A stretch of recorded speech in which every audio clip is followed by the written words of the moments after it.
Good evening students, कैसे हैं आप सभी। तो आज हम जो टॉपिक पढ़ने जा रहे हैं वो क्लास 9th 10th और जो छोटी क्लासें हैं उन सब के लिए इम्पोर्टेंट है। और टॉपिक का नाम है इनफॉर्मल लेटर। देखिए, लेटर कई प्रकार के होते हैं, जिसमें आज हम पढ़ रहे हैं वो है आपके इनफॉर्मल लेटर। इनफॉर्मल लेटर किसको लिखा जाता है? हमारे जितने भी रिलेटिव्स होते हैं, जो फैमिली मेम्बर्स होते हैं, परिवार के सदस्य होते हैं, मिलने वाले जो व्यक्ति होते हैं, उनको जो लेटर हम लिखते हैं उसको हम कहते हैं इनफॉर्मल लेटर, यानी अनौपचारिक पत्र, जो किसी पद से जुड़े हुए व्यक्ति के कार्यालय में नहीं जाता है, परिवार के सदस्यों को भेजा जाता है। उन लेटरों को हम क्या कहते हैं? उन लेटर्स को इनफॉर्मल लेटर कहा जाता है। तो आइए शुरू करते हैं इनफॉर्मल लेटर। तो टॉपिक का नाम है इनफॉर्मल लेटर, यानी अनौपचारिक पत्र।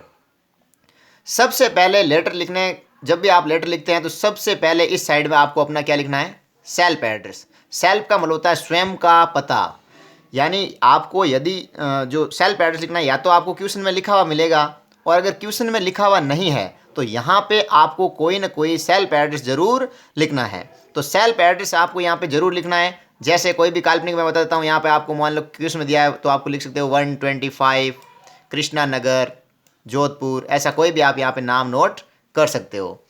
उसके बाद कम से कम 2-3 लाइनों में आपको यहाँ पे एड्रेस लिखना है, 3 लाइनों के अंदर। और एक चीज़ ध्यान रखना, इनकी सीक्वेंस ये एक सीध में होना चाहिए। जैसे एस सेल्फ बराबर जो मैंने लिखा है यहाँ पे आप लिखोगे 125, या कोई भी आपको एड्रेस लिखा हुआ है तो उसकी सीध और इनकी सीध क्या होनी चाहिए? एक समान होनी चाहिए। यानी ये लाइन बाय लाइन लिखना है आपको और एक सीध में लिखना है। उसके बाद आपको एक लाइन यहाँ पे क्या करनी है? छोड़नी है। एक लाइन छोड़ने के बाद आपको यहाँ पे डेट लिखनी है। क्या लिखनी है?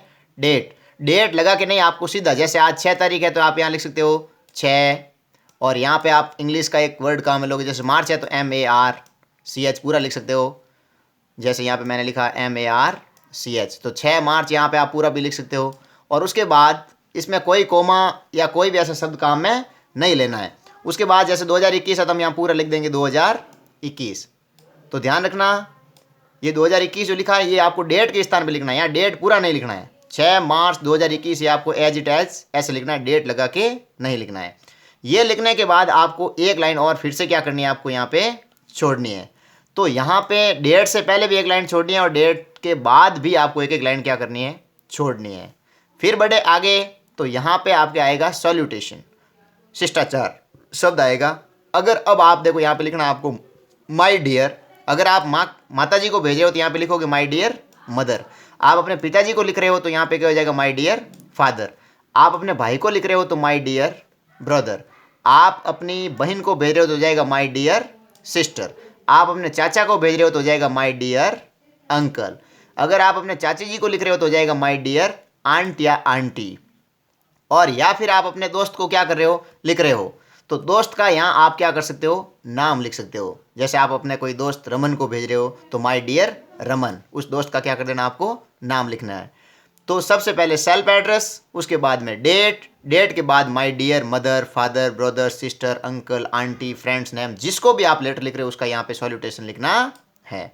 फिर बढ़े आगे, तो आगे बढ़ने पर यहाँ पे आपको क्या करना है? कुछ लाइनें इनफॉर्मल लेटर के अंदर आपको एज इट एज यानी सेम रखनी है। तो यहाँ पे लिखा है, देखो, इसमें आपको कोई चेंज नहीं करना है। I was glad to receive your kind letter yesterday, यानी कल मैंने आपका जो पत्र पाया उसको पढ़कर मुझे बहुत ही क्या हुई? खुशी हुई। I was glad to receive your kind letter yesterday.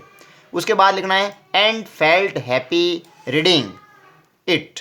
ये लाइनें आपको एज इट लिखनी है। कोई भी अगर आप लिख रहे हो इनफॉर्मल लेटर तो ये लाइनें आपको एज इट एज रखनी है, जैसी इसमें लिखी हुई है वैसी की वैसी आपको फॉर्मेट में लिखनी है, यानी शुरू इन लाइनों से ही करना है आपको इनफॉर्मल लेटर।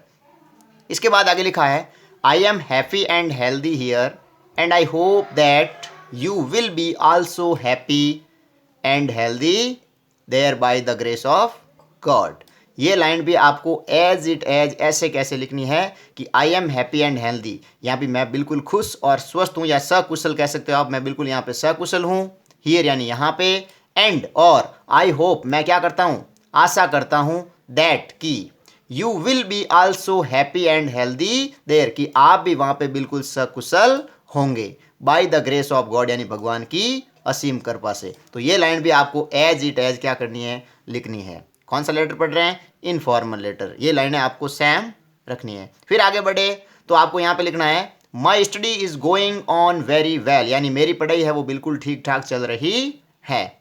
उसके बाद आपको लिखना है I have written this letter to tell, inform, say, ask, इनमें से कोई एक शब्द काम में लेना है। अब यहाँ पे देखो I have written this letter, यानी मैंने यह पत्र लिखा है, टू टेल यू, अगर आप कोई चीज़ बताने के लिए लिख रहे हो तो यहाँ पे आपको लिखना है टेल, कि मैंने ये पत्र आपको ये चीज़ बताने के लिए या ये बात बताने के लिए लिखा है। अगर आप कोई सूचना दे रहे हो अपने परिवार वालों को या अपने बड़े भाई, छोटे भाई, चाचा चाची, किसी को आप कोई सूचना दे रहे हो तो यहाँ पे लिखोगे इन्फॉर्म। क्या लिखोगे? इन्फॉर्म। अगर आप साधारण भाषा में कुछ कहना चाहते हो तो यहाँ पे आप लिखोगे आस्क। अगर कोई चीज़ मांग रहे हो या किसी चीज़ के बारे में पूछ रहे हो तो आप क्या लिखोगे? आस्क। यानी इनमें से कोई भी एक शब्द आपको यूज में लेना है। जब आपका जैसा आपका सब्जेक्ट है, जैसा आपका विचार है, उस हिसाब से इनमें से आपको कोई एक शब्द चयन करना है, सिलेक्ट करना है। इनमें से कोई एक शब्द आपको सिलेक्ट करना है। ऑब्लिक लगाया देखो सबके बीच में, तो सारे यूज नहीं लेने, आपको इनमें से कोई एक यूज लेना है। आगे लगाना है दैट।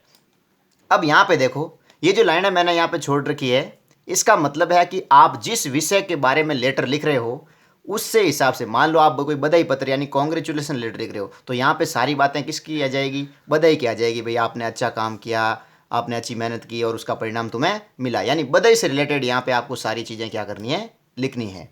कम से कम 3, 4 या 5 लाइनों के अंदर यहाँ पे आपको मैटर लिखना है, जो मैं आपको प्रोवाइड करवा दूंगा। फिलहाल आप इस फॉर्मेट को याद रखें अच्छे से और बार बार इसको रिवाइज करें, ये अच्छे से आपको याद हो जाएगा। तो ये जो लाइनें छोड़ रखी है मैंने, इसमें आपको इसकी थीम लिखनी है कि आप विषय लिख रहे हो, उसका मुद्दा क्या है, उसका इश्यू क्या है, किस टॉपिक के ऊपर आप लेटर लिख रहे हो। कम से कम 4 या 5 लाइन यहाँ पे आपको लिखनी है। उसके बाद में आपको जैसे ये लाइनें आपकी ख़त्म हो जाए, एक नई लाइन से लिखना है please convey my best regards, please convey my best regards to. अब देखो अगर आपने यहाँ पे लिखा है माई फादर, मदर लिखा है तो यहाँ पे क्या आ जाएगा? वहाँ पे मदर है तो यहाँ पे फादर आ जाएगा। अगर वहाँ पे आपने फादर लिखा तो यहाँ पे क्या आ जाएगा? मदर आ जाएगा। अपने भाई को लिख रहे हो तो यहाँ पे मदर और फादर यानी मॉम एंड डैड दोनों आ जाएगा। अगर अपने चाची को भेज रहे हो तो यहाँ पे चाचा जी का आ जाएगा। वहाँ पे चाचा जी को लिख रहे हो तो यहाँ पे चाची जी, यानी ऑपोजिट आ जाएगा उसका। और अगर आप अपने फ्रेंड को भेज रहे हो तो यहाँ पे लिखना please convey my best regards to uncle and aunty, क्योंकि दोस्त के माता पिता आपके अंकल और क्या होंगे? आंटी होंगे। तो वो चीज़ आपको यहाँ पे लिखनी है।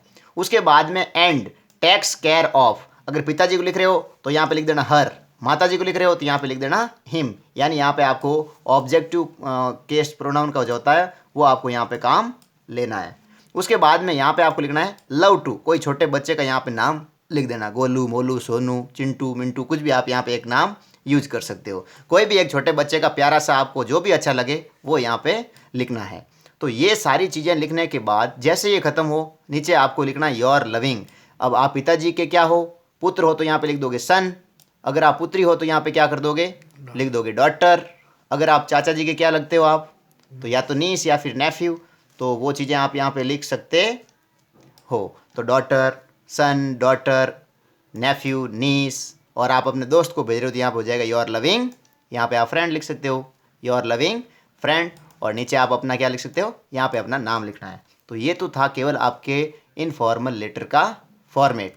तो यहाँ पे देखिए वापस एक बार रिवाइज करवा देता हूँ। सेल्फ एड्रेस लिखना है सबसे पहले, लाइन बाय लाइन। ये लाइन आपको ये सीध छूटनी नहीं चाहिए, ध्यान रखना। ये लाइन बाय लाइन लिखना है, इसमें किसी प्रकार की कोई लापरवाही काम नहीं आएगी, इनकी सीध एक होनी चाहिए।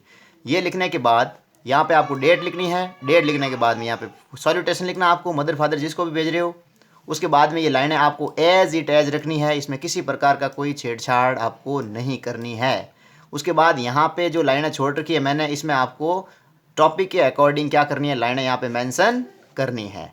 उसके बाद please convey my best regards to, ऊपर जो आपने जेंडर लिखा उसका बिल्कुल ऑपोजिट है, उसका बिल्कुल क्या है? ऑपोजिट जेंडर आ जाएगा। और टेक्स केयर ऑफ, हिम या हर जो भी लिखना चाहते हो वो यहाँ पे आप लिख देना, ठीक है। और यहाँ पे लिखा हुआ है लव टू, यहाँ पे कोई एक छोटे बच्चे का क्या करना है? आपको नाम लिखना है, ठीक है। और योर लविंग, आप जो भी हो, पिताजी के पुत्र हो सकते हो, पुत्री हो सकते हो, चाचा चाची के भतीजा भतीजी हो सकते हो, या फ्रेंड के लिए आप फ्रेंड ही हो सकते हो। तो ये सारी चीज़ें आपको यहाँ पे लिखनी है। और उसके बाद नीचे अपना क्या लिख देना है? नाम।